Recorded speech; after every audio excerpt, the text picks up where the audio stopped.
Hi ಎಲ್ರಿಗೂ ನಮಸ್ಕಾರ. Share marketing Kannada ಚಾನಲ್ಗೆ ನಿಮಗೆ ಸ್ವಾಗತ. ಮೇ 10 ಮಾರ್ಕೆಟ್ ಅಪ್ಡೇಟ್ನ ನೋಡೋದಾದ್ರೆ ನಿಫ್ಟಿ ಮತ್ತು ಸೆನ್ಸೆಕ್ಸ್ ಅಲ್ಲಿ ಒಳ್ಳೆ ಒಂದು ಪಾಸಿಟಿವ್ ಕ್ಲೋಸಿಂಗ್ ಇವತ್ತು ನೋಡೋದಕ್ಕೆ ಸಿಕ್ತು. ನಿಫ್ಟಿ 98 ಪಾಯಿಂಟ್ಗಳಷ್ಟು ಗೇನ್ ಆಗಿದೆ. ಮತ್ತೆ 22,000 ಲೆವೆಲ್ನ ಮೇಲ್ಗಡೆ ನಿಫ್ಟಿ ಟ್ರೇಡ್ ಆಗ್ತಿದೆ. 22,055ರಲ್ಲಿ ಕ್ಲೋಸಿಂಗ್ ನೋಡೋದಕ್ಕೆ ಸಿಕ್ಕಿದೆ. ಸೆನ್ಸೆಕ್ಸ್ ಕೂಡ ಇವತ್ತು 260 ಪಾಯಿಂಟ್ಗಳಷ್ಟು ಅಪ್ಸೈಡ್ನೊಂದಿಗೆ ಕ್ಲೋಸಿಂಗ್ ಅನ್ನು ಕೊಟ್ಟಿದೆ. ಬ್ಯಾಂಕ್ ನಿಫ್ಟಿ ನೆಗೆಟಿವ್ ಆಗಿತ್ತು. 67 ಪಾಯಿಂಟ್ಗಳ ಕರೆಕ್ಷನ್ ಬ್ಯಾಂಕ್ ನಿಫ್ಟಿಯಲ್ಲಿ ನೋಡೋದಕ್ಕೆ ಸಿಕ್ಕಿದೆ. 2 ತಿಂಗಳ ಹಿಂದೆ ಫಿಲಿಪ್ ಕ್ಯಾಪಿಟಲ್ ಅಕಸ್ಮಾತ್ ಏನಾದರೂ NDA ಮತ್ತೆ ಪವರ್ಗೆ ಬಂದರೆ ನಿಫ್ಟಿ 24,000 ಲೆವೆಲನ್ನು ಟಚ್ ಮಾಡುತ್ತೆ ಅನ್ನುವಂಥ ಒಂದು ಸ್ಟೇಟ್ಮೆಂಟನ್ನು ಕೊಟ್ಟಿದ್ರು. ಸೊ ಈಗೇನು 3 ಫೇಸ್ಗಳಲ್ಲಿ ಎಲೆಕ್ಷನ್ ಆಗಿದೆ. ಲೋವರ್ ವೋಟರ್ ಟರ್ನ್ಔಟ್ ನೋಡೋದಕ್ಕೆ ಸಿಕ್ಕಿದೆ, ಅಂದರೆ ಕಡಿಮೆ ಪ್ರಮಾಣದ ಮತದಾನ ಆಗಿದೆ. ಸೊ ಅದರಿಂದ ಎಲ್ಲೋ ಒಂದು ಕಡೆ BJP ಅಥವಾ NDA ಅಲಯನ್ಸ್ ಏನಿದೆ ಸಾಕಷ್ಟು ಸೀಟ್ಗಳನ್ನು ಕಳ್ಕೋಬಹುದು ಅಂತ ಫಿಲಿಪ್ ಕ್ಯಾಪಿಟಲ್ ಪ್ರಿಡಿಕ್ಷನ್ ಅನ್ನ ಮಾಡ್ತಿದ್ದಾರೆ.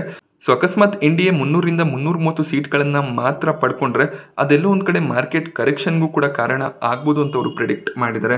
ಆಬ್ವಿಯಸ್ಲಿ ಇದು ಮಾರ್ಕೆಟ್ ಕರೆಕ್ಷನ್ಗೆ ರೀಸನ್ ಆಗುತ್ತೆ. ಯಾಕೆಂದ್ರೆ ನರೇಂದ್ರ ಮೋದಿ ಅವರು ಕೂಡ 400ರ ಒಂದು ಮಾರ್ಕನ್ನು ಸೆಟ್ ಮಾಡಿದ್ರು. ಆ ಒಂದು ಮಾರ್ಕನ್ನು NDA ರೀಚ್ ಮಾಡೋದಕ್ಕೆ ಸಾಧ್ಯ ಆಗಲಿಲ್ಲ ಅಂದರೆ ಅದು ಇನ್ವೆಸ್ಟರ್ಸ್ಗಳಿಗೆ ಎಲ್ಲೋ ಒಂದು ಕಡೆ ನೆಗೆಟಿವ್ ಫೀಲನ್ನು ಕೊಡುವಂಥ ಚಾನ್ಸಸ್ ಇರುತ್ತೆ.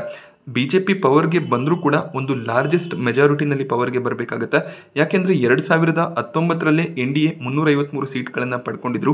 ಸೊ ಆ ಒಂದು ಫಿಗರನ್ನು ಕೂಡ NDA ಇಲ್ಲಿ ಬೀಟ್ ಮಾಡಬೇಕಾಗುತ್ತೆ. ಇಲ್ಲ ಅಂದರೆ ಎಲ್ಲೋ ಒಂದು ಕಡೆ ಮಾರ್ಕೆಟ್ನಲ್ಲಿ ವೀಕ್ನೆಸ್ ಬರುವಂಥ ಚಾನ್ಸಸ್ ಇರುತ್ತೆ. ಬಟ್ ಮಾರ್ಕೆಟ್ ಹೆಚ್ಚಾಗಿ ಕರೆಕ್ಟ್ ಆಗೋದಿಲ್ಲ. ಯಾಕೆಂದರೆ ಎಕ್ಸಿಸ್ಟಿಂಗ್ ಗೌರ್ಮೆಂಟೇ ಮತ್ತೆ ಪವರ್ಗೆ ಬರುತ್ತೆ. ಬಂದರೆ ಅವರು ಯಾವೆಲ್ಲ ಪ್ಲಾನ್ಸ್ಗಳನ್ನು ಹೊಂದಿದ್ರು ಆ ಪ್ಲಾನ್ಸ್ಗಳನ್ನು ಖಂಡಿತವಾಗ್ಲೂ ಅಚೀವ್ ಮಾಡ್ತಾರೆ. ಅದು ಇನ್ಫ್ರಾಸ್ಟ್ರಕ್ಚರ್ ಆಗಿರ್ಬೋದು, ರೈಲ್ವೆ ಆಗಿರ್ಬೋದು, ಡಿಫೆನ್ಸ್ ಆಗಿರ್ಬೋದು, ಇನ್ವೆಸ್ಟ್ಮೆಂಟ್ಸ್ ಕಂಟಿನ್ಯೂ ಆಗುವಂಥ ಚಾನ್ಸಸ್ ಇರುತ್ತೆ. ಸೊ ಜೂನ್ ಮೊದಲನೇ ವಾರದಲ್ಲಿ ಯಾವ ರೀತಿಯ ಒಂದು ರಿಸಲ್ಟ್ ಬರುತ್ತೆ ಅದು ಮಾರ್ಕೆಟ್ಗೆ ತುಂಬಾನೇ ಇಂಪಾರ್ಟೆಂಟ್ ಆಗುತ್ತೆ. ಸೊ ಆ ಒಂದು ವೀಕ್ ಏನಿದೆ ಮಾರ್ಕೆಟ್ನ ಮೊಮೆಂಟಮ್ ಅನ್ನು ಡಿಸೈಡ್ ಮಾಡುತ್ತೆ. ಹಾಗೆ ನಿಫ್ಟಿಯ ಟಾಪ್ ಗೇನರ್ಸ್ ಮತ್ತು ಲೂಸರ್ಸ್ ಅನ್ನು ಅಬ್ಸರ್ವ್ ಮಾಡಿದಾಗ BPCL ಇವತ್ತು ಟಾಪ್ ಗೇನರ್ ಆಗಿತ್ತು. ಆಲ್ಮೋಸ್ಟ್ 5% ಗೇನ್ನೊಂದಿಗೆ BPCL ಕ್ಲೋಸಿಂಗ್ ಅನ್ನು ಕೊಟ್ಟಿದೆ. BPCL ತಮ್ಮ Q4 ರಿಸಲ್ಟ್ ಅನ್ನು ಡಿಕ್ಲೇರ್ ಮಾಡಿದ್ದಾರೆ. BPCL ನ ರೆವೆನ್ಯೂ 1,16,555 ಕೋಟಿ ಡಿಕ್ಲೇರ್ ಆಗಿದೆ. ಕಳೆದ ಕ್ವಾರ್ಟರ್ಗೆ ಕಂಪೇರ್ ಮಾಡಿದಾಗ ರೆವೆನ್ಯೂ ಸ್ವಲ್ಪ ಇನ್ಕ್ರೀಸ್ ಆಗಿದೆ. ಅದೇ ಇಯರ್ ಆನ್ ಇಯರ್ ಕಂಪ್ಯಾರಿಸನ್ ಅನ್ನ ಮಾಡಿದಾಗ ರೆವೆನ್ಯೂ ಫಾಲ್ ಆಗ್ತಿರೋದು ಕಾಣಿಸ್ತಿದೆ. BPCL ಈ ಒಂದು ಕ್ವಾರ್ಟರ್ನಲ್ಲಿ 4,790 ಕೋಟಿ ಪ್ರಾಫಿಟ್ಸ್ ಅನ್ನು ಡಿಕ್ಲೇರ್ ಮಾಡಿದ್ದಾರೆ. ಡಿಸೆಂಬರ್ ಕ್ವಾರ್ಟರ್ನಲ್ಲಿ 3,181 ಕೋಟಿ ಪ್ರಾಫಿಟ್ ಡಿಕ್ಲೇರ್ ಆಗಿತ್ತು. ಹಾಗೆ 2023ರ ಮಾರ್ಚ್ನಲ್ಲಿ 6,870 ಕೋಟಿ ಪ್ರಾಫಿಟ್ಸ್ ಅನ್ನು ಡಿಕ್ಲೇರ್ ಮಾಡಿದ್ರು. ಇಯರ್ ಆನ್ ಇಯರ್ ಕಂಪ್ಯಾರಿಸನ್ ಅನ್ನ ಮಾಡಿದಾಗ ಪ್ರಾಫಿಟ್ಸ್ ಫಾಲ್ ಆಗಿದೆ. But quarter on quarter performance improve ಆಗ್ತಿರೋದು ಕಾಣಿಸ್ತದೆ.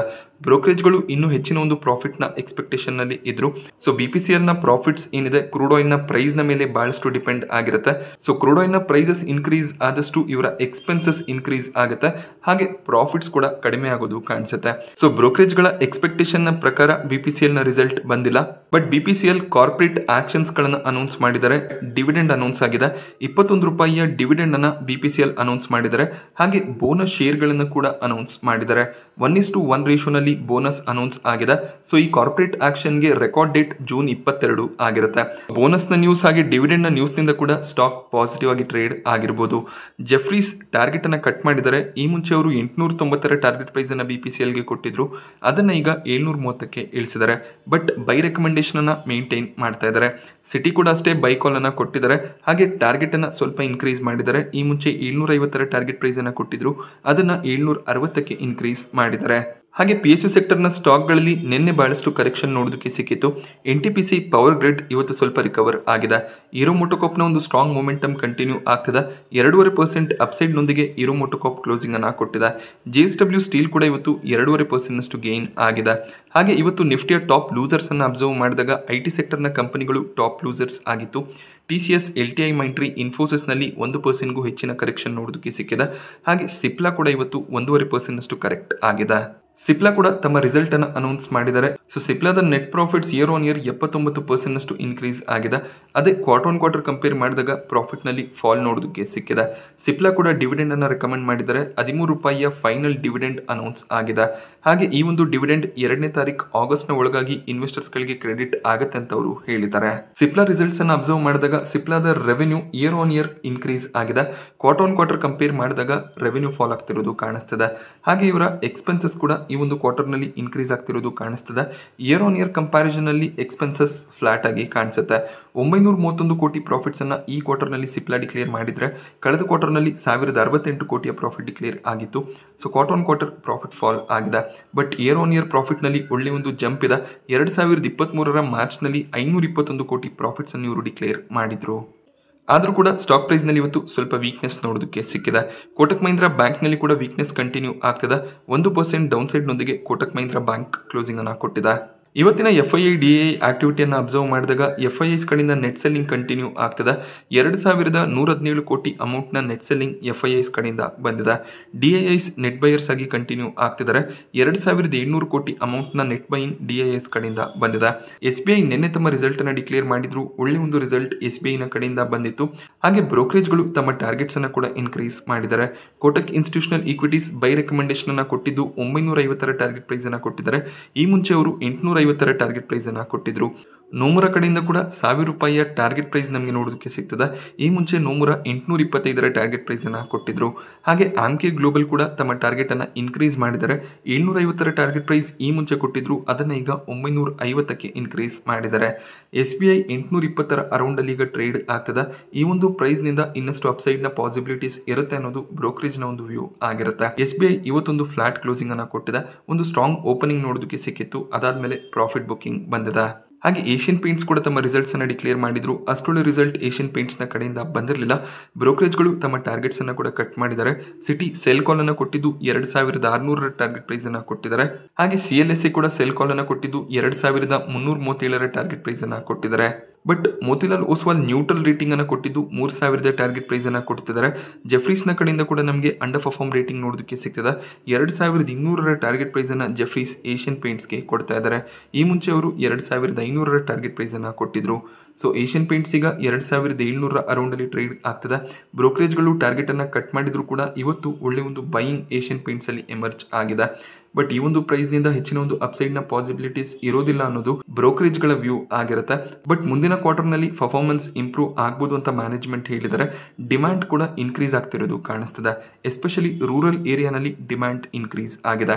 ಬಟ್ ಗ್ರಾಸಿಮ್ ಪೇಂಟ್ ಇಂಡಸ್ಟ್ರಿಗೆ ಎಂಟರ್ ಆಗ್ತಿರೋದು ಎಲ್ಲೋ ಒಂದು ಕಡೆ ಏಷ್ಯನ್ ಪೇಂಟ್ಸ್ ನ ಮೇಲೆ ಇಂಪ್ಯಾಕ್ಟ್ ಅನ್ನ ತರಬಹುದು ಅನ್ನೋದು ಬ್ರೋಕರೇಜ್ ಗಳ ವ್ಯೂ ಆಗಿರುತ್ತೆ. ಸೊ ಪಾಲಿಕ್ಯಾಪ್ ಸ್ಟಾಕ್ ಪ್ರೈಸ್ ನಲ್ಲಿ ಜನವರಿ ತಿಂಗಳಲ್ಲಿ ಬಹಳಷ್ಟು ವೀಕ್ನೆಸ್ ನೋಡೋದಕ್ಕೆ ಸಿಕ್ಕಿತ್ತು. ಪಾಲಿಕ್ಯಾಪ್ ನ ಪ್ರಿಮೈಸಸ್ ನಲ್ಲಿ IT ರೈಡ್ ಆಗಿದ್ರಿಂದ ಸ್ಟಾಕ್ ಪ್ರೈಸ್ ನಲ್ಲಿ ಬಹಳಷ್ಟು ವೀಕ್ನೆಸ್ ನೋಡೋದಕ್ಕೆ ಸಿಕ್ಕಿತ್ತು.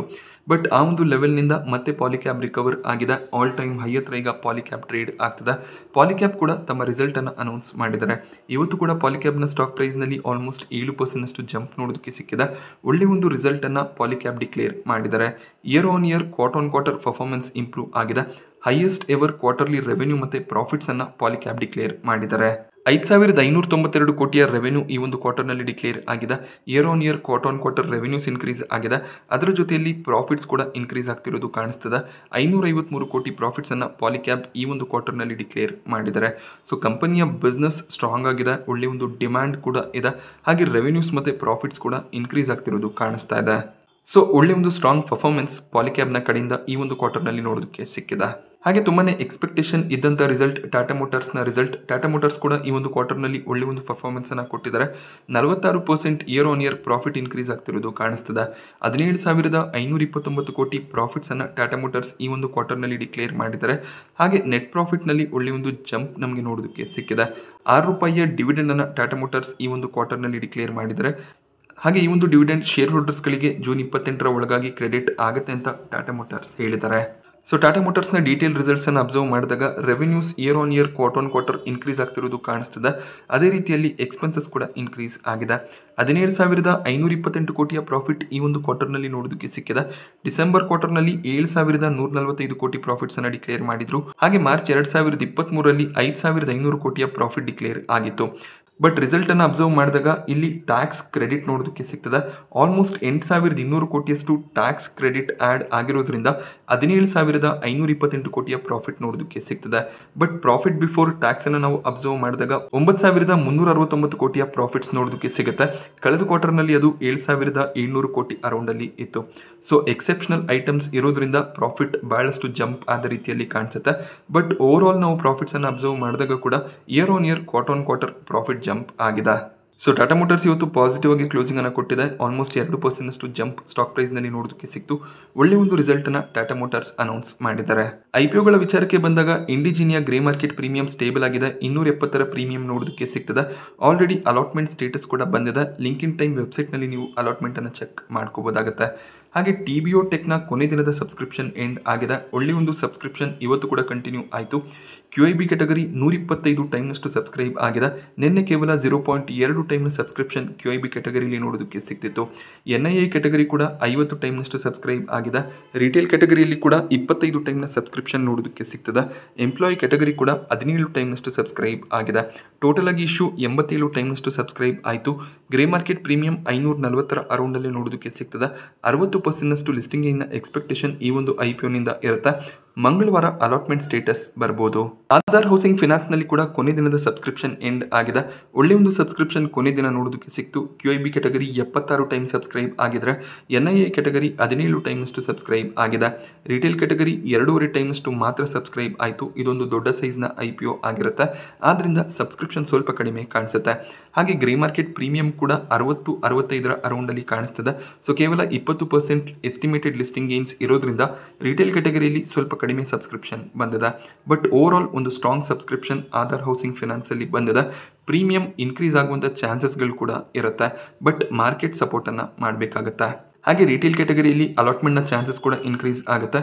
ನೀವು ಫ್ಯಾಮಿಲಿ ಮೆಂಬರ್ಸ್ನ ಹೆಸರಿನಲ್ಲಿ ಅಕೌಂಟನ್ನು ಹೊಂದಿದ್ದು ಅದರಿಂದ ಅಪ್ಲಿಕೇಶನ್ ಹಾಕಿದರೆ ಅಟ್ಲೀಸ್ಟ್ 3 ಅಪ್ಲಿಕೇಶನ್ಸನ್ನು ಹಾಕಿದ್ರೆ ಒಂದು ಅಲಾಟ್ಮೆಂಟ್ ಆಗುವಂಥ ಚಾನ್ಸಸ್ ಇರುತ್ತೆ. ಮನಪ್ಪುರಂ ಫಿನಾನ್ಸ್ನಲ್ಲಿ ನಿನ್ನೆ 7% ಕರೆಕ್ಷನ್ ನೋಡೋದಕ್ಕೆ ಸಿಕ್ಕಿತ್ತು. RBIನ ಅಡ್ವೈಸರಿ ರೂಲ್ನಿಂದ ಸ್ಟಾಕ್ ಪ್ರೈಸ್ನಲ್ಲಿ ವೀಕ್ನೆಸ್ ನೋಡೋದಕ್ಕೆ ಸಿಕ್ಕಿತ್ತು. ಬಟ್ ಇವತ್ತು ಮ್ಯಾನೇಜ್ಮೆಂಟ್ ಕ್ಲಾರಿಫಿಕೇಶನನ್ನು ಕೊಟ್ಟಿದ್ದಾರೆ. 20,000ದಷ್ಟು ಕ್ಯಾಶ್ ಡಿಸ್ಬರ್ಸ್ಮೆಂಟ್ನ ರೂಲನ್ನು RBI ಇಂಪೋಸ್ ಮಾಡಬೇಕು ಅಂತ ಇದ್ದಾರೆ. ಅದರಿಂದ ಯಾವುದೇ ರೀತಿಯ ಬಿಸ್ನೆಸ್ ಇಂಪ್ಯಾಕ್ಟ್ ಆಗೋದಿಲ್ಲ ಅಂತ ಮನಪ್ಪುರಂ ಫಿನಾನ್ಸ್ ಹೇಳಿದ್ದಾರೆ. ಅದರಿಂದ ಸ್ಟಾಕ್ ಪ್ರೈಸ್ನಲ್ಲಿ ಮತ್ತೆ ಇವತ್ತು ರಿಕವರಿ ನೋಡೋದಕ್ಕೆ ಸಿಕ್ಕಿದೆ. ನಾನಿವತ್ತು ನಿಮಗೆ ಮಾರ್ಕೆಟ್ನ ಬಗ್ಗೆ ಕೊಟ್ಟಂಥ ಇನ್ಫಾರ್ಮೇಷನ್ ಇಷ್ಟ ಆದರೆ ವಿಡಿಯೋನ ಲೈಕ್ ಮಾಡಿ. ಹಾಗೆ ಇದೇ ರೀತಿಯ ಮಾರ್ಕೆಟ್ ಅಪ್ಡೇಟ್ಸ್ಗಳಿಗೋಸ್ಕರ ಚಾನಲ್ನ ಸಬ್ಸ್ಕ್ರೈಬ್ ಮಾಡ್ಕೊಳ್ಳಿ. Thank you friends.